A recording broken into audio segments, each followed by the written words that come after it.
otomatis satu kampus heboh dan geger. Sebab kita semua menyaksikan dia menari di malam inaugurasi itu. Jadi yang kita lihat ternyata hanya arwahnya dia.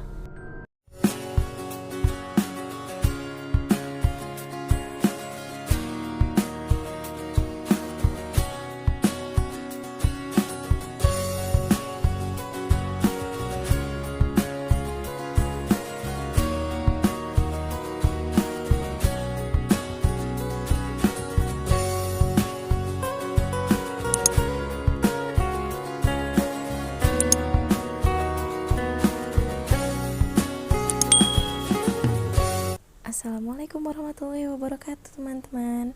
Semoga kalian semua sehat dan bahagia selalu ya. Ya, balik lagi nih di Cumi Curhatan Misteri. Malam Jumat daripada bengong aja, mendingan kita dengerin curhatan-curhatan misteri dari teman-teman yuk. Nah teman-teman, kadang di sekitar kita banyak banget yang ngalamin hal yang gak pernah diduga sebelumnya dan bahkan sepertinya gak masuk akal, tapi itu terjadi gitu. Dan di sini aku bakal bacain cerita dari teman-teman tentang kejadian yang tak diduga.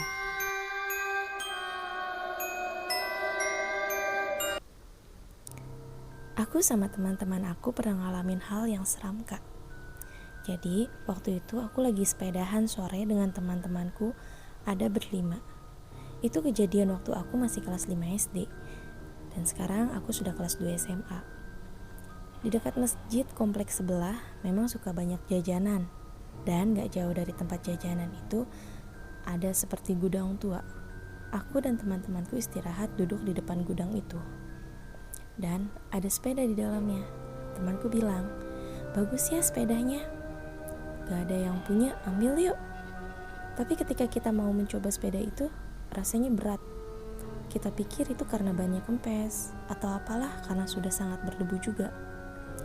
Dan anehnya, sepeda itu membuat kita tertarik. Akhirnya karena kita anggap sepeda itu rusak, kita keluar lagi dan jajan, terus duduk di antara gudang dan tempat jajanan itu. Ketika kita sedang makan batagor dan es, ada kucing menghampiri terus mengeong. Kita kira itu kucing kelaparan. Temanku memberi batagornya, tapi tidak dimakan oleh kucing itu dan tetap mengeong. Karena hampir maghrib, kita akhirnya memutuskan pulang. Tapi anehnya, kenapa kita terus berputar-putar di area situ? Teman perempuanku sampai menangis dan ada kakek-kakek yang mau ke masjid bilang, "Itu jangan ditinggal temennya di belakang. Maghrib pada pulang sana." Tapi kita berlima kumpul, tidak ada yang di belakang. Kita panik dan langsung menggoes sepeda lebih cepat lagi. Dan nihil, sampai azan maghrib selesai, kita masih berputar-putar di area itu sampai akhirnya kita memutuskan untuk masuk ke dalam masjid. Kita berlima bernangis, dan ada bapak-bapak dan warga yang lain menghampiri. Kita pun menceritakan itu ke mereka, dan akhirnya kita diantar pulang oleh bapak-bapak yang selesai sholat maghrib. Jadi kayaknya makhluk itu, makhluk yang bukan dari dunia kita, yang punya sepeda itu ikut kalian main gitu ya. Duh, makanya ya, jangan suka iseng, masuk aja ke tempat yang udah lama gak berpenghuni, apalagi sampai mainin benda yang ada di situ. Takutnya penghuninya gak suka, terus kita diusilin balik, kan jadi berabe.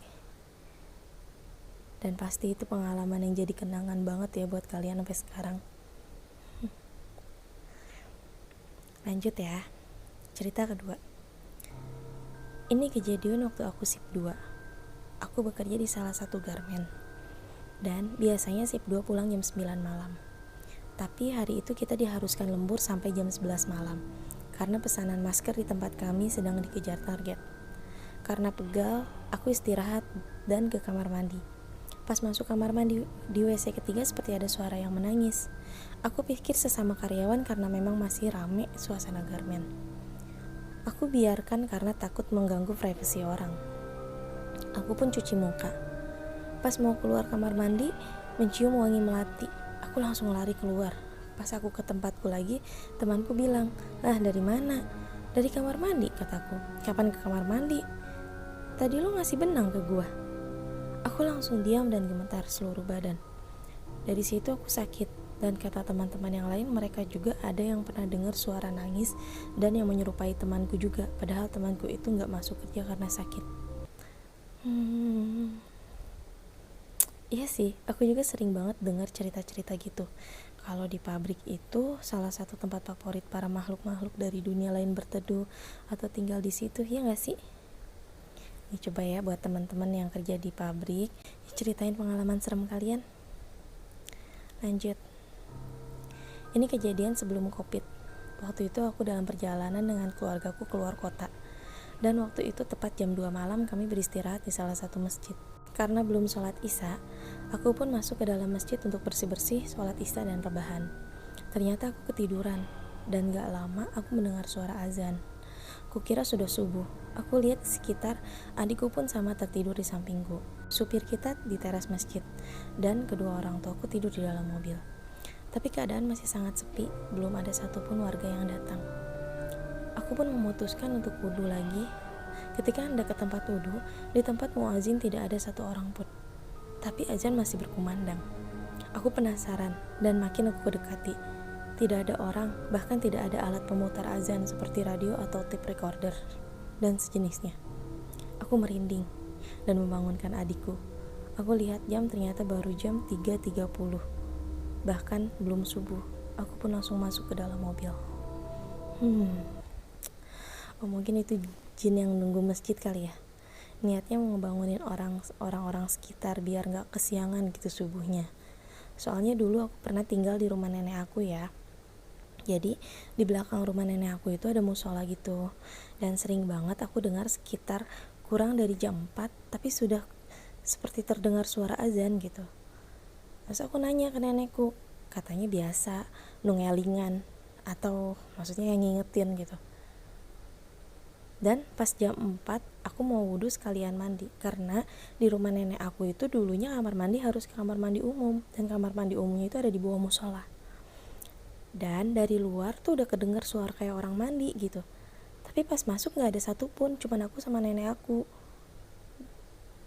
Ya jadi kita ambil positifnya aja kali ya, mungkin benar gitu. Jadi jin baik yang di dalam musola itu ya niatnya mau bangunin kita gitu, biar kita tuh nggak telat untuk sholat subuhnya gitu. Ya nggak tahu ya, wallahu alam. Lanjut.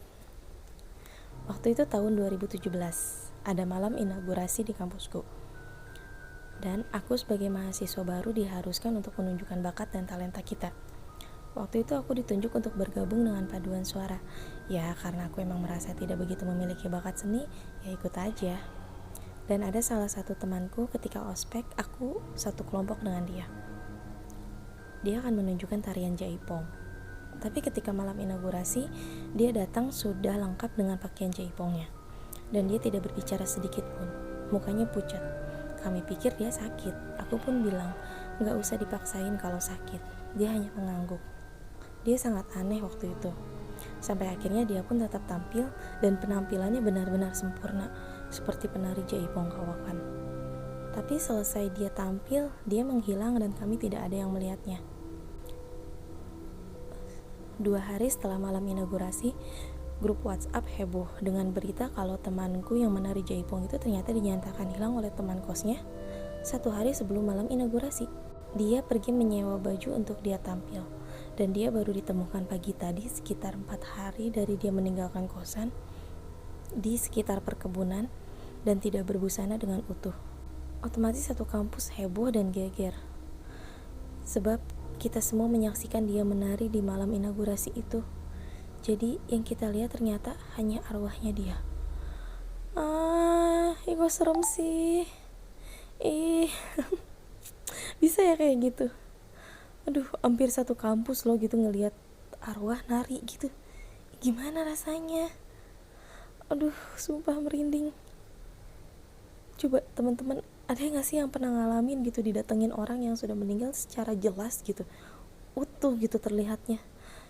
Aduh, aku sih nggak tahu ya kalau posisinya di situ, pasti bakal kebayang-bayang terus sih. Kalau teman-teman gimana nih? Coba yuk komen yuk. Lanjut. Selama COVID ini, aku dan keluargaku jarang sekali keluar rumah. Dan rumah depan rumahku kosong, tidak ada yang isi dari aku pindah. Katanya sih rumah milik orang Timur Tengah, beli cuman buat singgah ke Indonesia. Bulan kemarin, beberapa hari, aku dengar dari rumah depan setiap malam selalu ada suara musik. Tapi kenapa kalau siang rumah sepi? Apa karena mereka malam harinya tidak tidur jadi siangnya mereka tidur? Aku juga tidak terlalu menghiraukan. Tapi anakku yang berumur 1 tahun akhir-akhir ini selalu diam di depan jendela dan menunjuk-nunjuk rumah itu.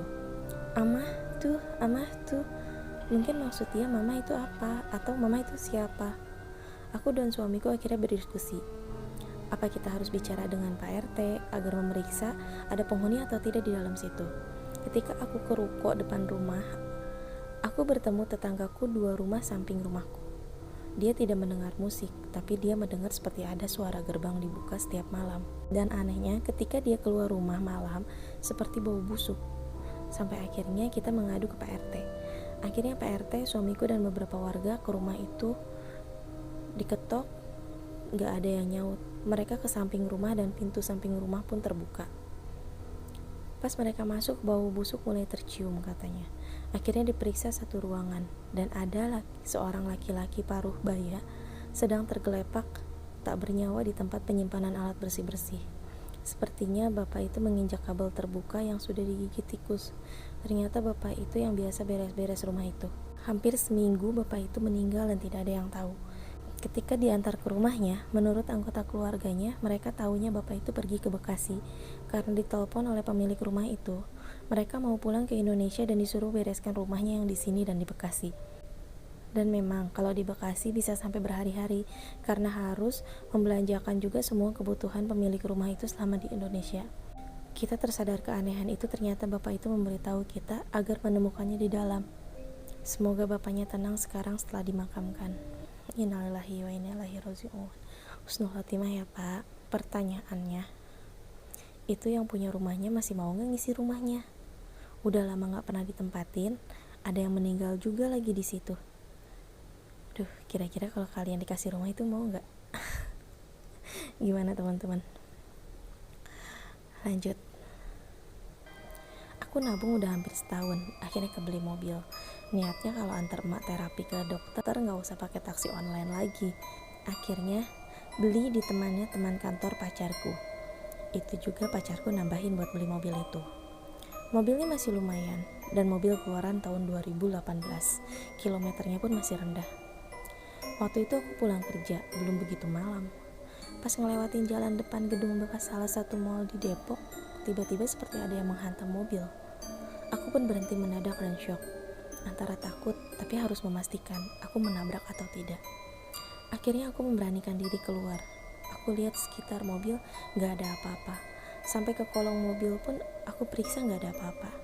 Mobil pun gak kenapa-napa. Aku langsung masuk mobil lagi dan menyetir sambil deg-degan. Tapi kenapa mobil tiba-tiba wangi kamper? Aku setel aja selawatan dari HP. Sampai rumah pas ngunci mobil, kok di jok belakang kayak ada orang. Aku langsung masuk ke rumah. Emak dan mamah nanya, kenapa? Aku jawab gak ada apa-apa. Takutnya orang rumah panik. Aku pun ceritain ke pacar aku. Kata dia mungkin aku kelelahan aja. Aku cerita-cerita ke teman, katanya suruh tanya ke yang jual.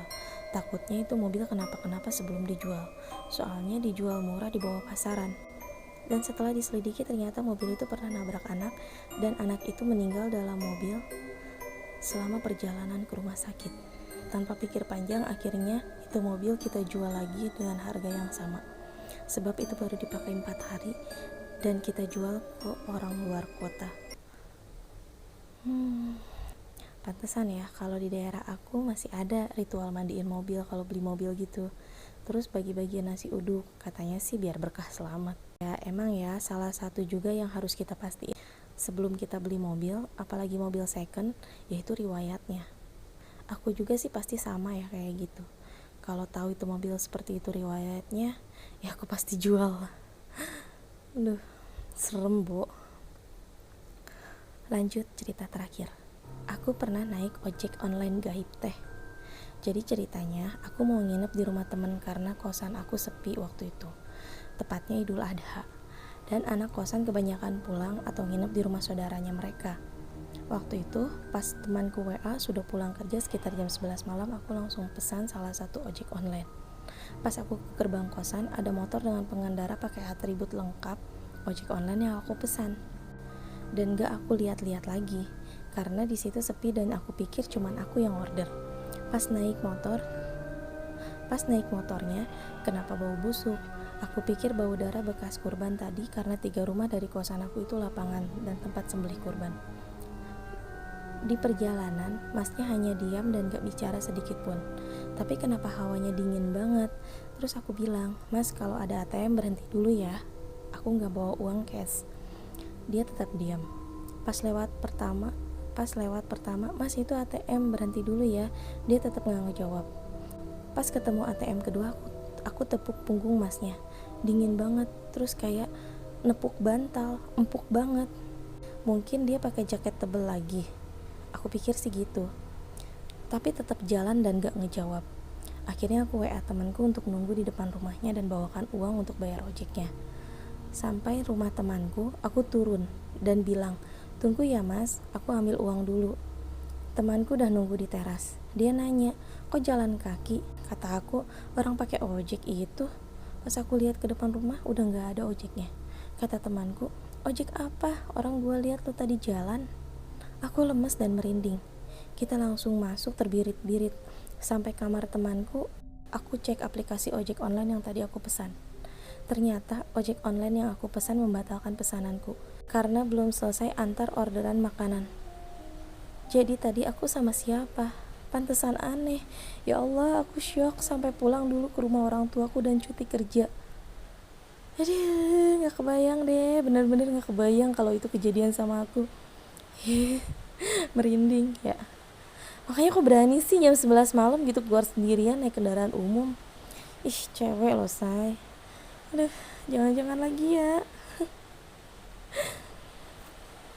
Teman-teman, seru juga ya nanti kalau aku bacain cerita-cerita tentang project onlinean. Dari yang lucu, yang serem, sampai yang bikin baper. Oh iya teman-teman, aku mau ngasih info nih. Kalau Instagram karena kita punya cerita itu udah gak aktif ya. Lebih tepatnya sih udah hilang. Aku juga gak ngerti itu kenapa tiba-tiba pas aku buka Instagramnya ada tulisan akun Anda dinonaktifkan. Terus ada tulisan klik di sini untuk lanjutkan. Aku klik, ternyata minta verifikasi nomor handphone. Nah, udah aku masukin verifikasinya, malah log out Instagramnya, log out sendiri gitu. Terus aku login lagi, gak bisa. Dan selalu kata-katanya itu akun tidak ditemukan. Entah ada yang hack terus dia hapus IG-nya, aku gak ngerti deh. Jadi untuk saat ini teman-teman DM ke Instagram aku aja ya, yang @rinaput. Dan mohon maaf juga untuk kemarin yang sudah DM ke Instagram karena kita punya cerita dan belum sempat aku bacain, maaf ya. Oke teman-teman, sekian dulu ya cumi kali ini. Buat teman-teman boleh share cerita kalian ke email ceritakita.karenakitapunyacerita@gmail.com atau ke Instagram aku @rinaput. Boleh di like dan di share ya teman-teman. Sehat dan salam bahagia selalu. Cerita kita karena kita punya cerita. Wassalamualaikum warahmatullahi wabarakatuh.